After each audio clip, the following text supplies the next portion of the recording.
लंबे मेथड त्याग के सवालों को करने का छोटा तरीका सोचो, तब सिलेक्शन होगा।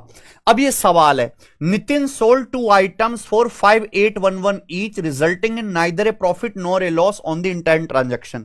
नितिन ने 2 आइटम बेचे और दोनों को ही 5811 रुपए ईच में बेचा है, यानी कि दोनों आइटम को सेम सेलिंग प्राइस पर बेचा है और बेचने से ना तो कोई प्रॉफिट हुआ ना ही कोई लॉस हुआ है।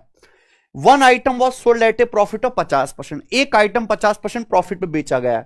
बताइए दूसरा आइटम को कितने % लॉस पे बेचा गया।